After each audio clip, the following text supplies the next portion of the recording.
So, like we were discussing about spiritual tourism and Jagannath temple and other religious places in Odisha. Talking about Odisha, for the audience, I want to give certain figures, interesting figures, how spiritual tourism is being promoted by the government. See, government this year, government has allocated more than 4,000.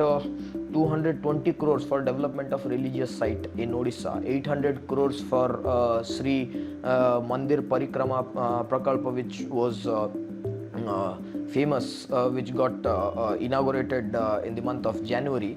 280 crores for the Ekamra Kshetra, 200 crores for Samalai Yojana, 115 crores for Taratarani Peeth complex, which is in southern Odisha. In fact, in 2023-24 Odisha budget, there's an additional 224 crore being sanctioned under Abada scheme for development of heritage city, which is Puri.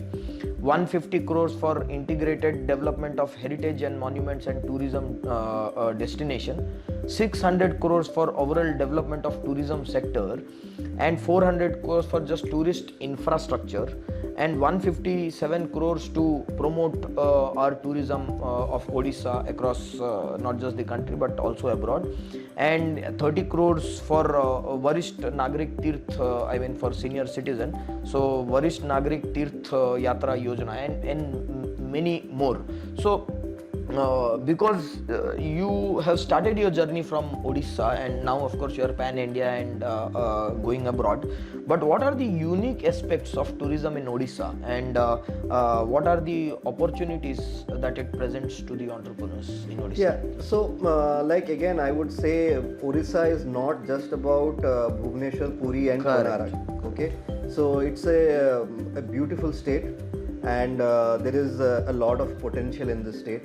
The only thing is that we just have to identify these sweet spots. Okay, and Odisha has a lot to offer, I would say.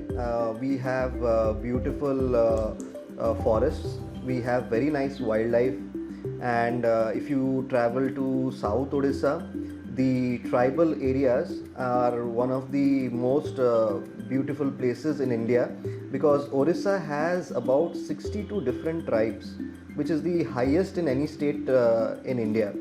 And this tribal culture is unique. I mean, it has a lot of potential for tourism, for agro-tourism, for sustainable tourism, and it is a big hit now in Europe, where people want to visit places in India where they want to see the real life, how things work in a farm, how organic farming is done, and how people are actually living in villages. So kind of rural tourism is what people really want now. So these are quite new aspects of tourism in Odisha right now. So if somebody can think beyond of Puri, Konark and Bhubaneswar, they can venture into agrotourism, they can venture into wildlife, they can venture into rural tourism and things like that. Spiritual tourism is already spiritual already. Yeah, interestingly, probably that is also the reason why Odisha's tagline is India's best kept secret. Exactly. Yeah. For this reason. Yeah, for this reason, yeah. So see, now not just India but the entire world is talking about technology and everything, right? So what do you think technology, how technology plays a role in this tourism sector? It has a very important role, I would say.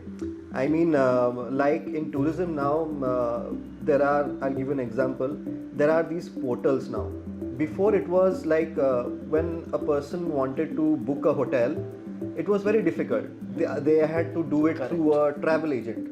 Now the portals are at the fingertips of a customer. So now somebody sitting in Europe can book a hotel in Puri. Somebody sitting in the United States can book a hotel in Koraput. So technology has a very big impact in tourism right now, and with companies like Google and all, so a client can do a extensive research of the places that they travel. The cross check, or Yeah. they want to ensure that they Ensure. are safe Yes, and those yes. things.